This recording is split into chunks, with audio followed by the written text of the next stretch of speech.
Hey, once again, I'm here as a dwarf. So let's talk today about the, the lost empire of Africa's great kings. So let's start. Before we start, please make sure that you have subscribed to this channel of Dwarf Media in order to see the different hidden features and hidden historical events. So this is my work, this is my task. So let's be accountable. Long before Europe's cathedrals rose or Islam reached Africa, a mighty kingdom thrived in the Horn of Africa. A round of stone obelisk, powerful kings, and group trade. This was the kingdom of Aksum, one of the greatest empires of the ancient world. The kingdom of Aksum was born around the 1st century Common Era in what is now northern Ethiopia and Eritrea. Its capital was Aksum city, stood at the crossroads of Africa, Arabia, and the Mediterranean, making it a hub for trade, agriculture, and religion.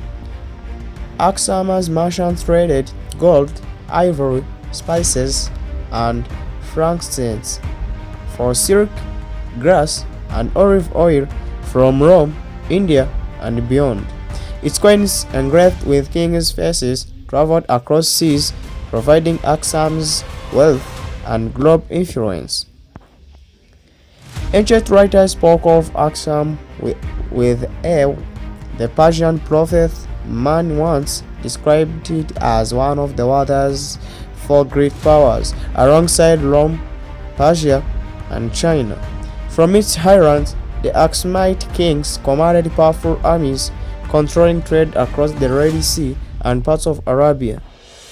Their navy sailed to Yemen, conquering the kingdoms of Himyar, providing Aksum's reach stretched far beyond Africa.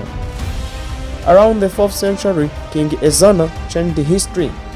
After converting to Christianity, he declared in the state religion, making Aksum one of the first Christian empires in the world, long before Europe's rulers did the same.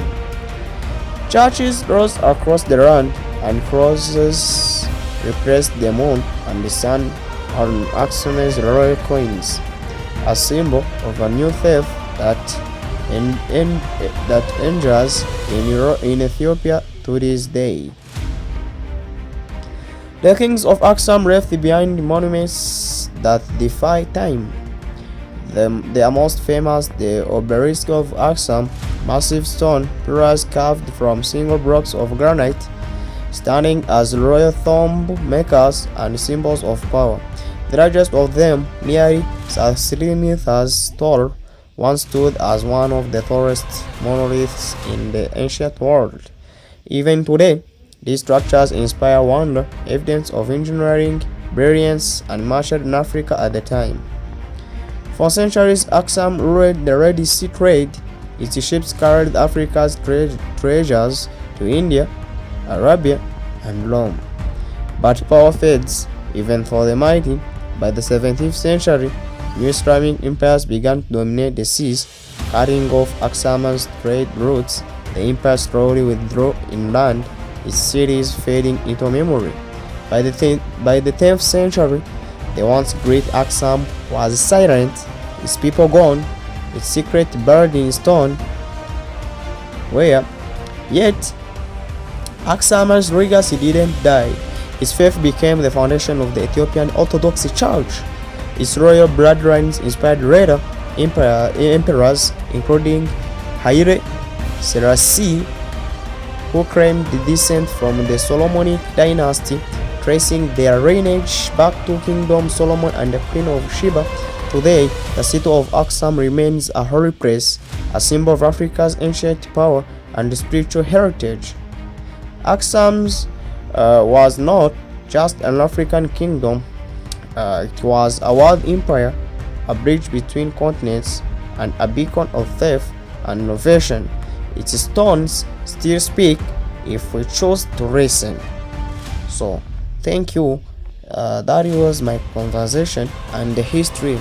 So I told you always that history is the stone which builds our society. So please make sure that you have subscribed to Dolph Media, and also I want you to comment in the comment section, and your wish is my gain. So thank you. God may protect you. I love you. Then you are.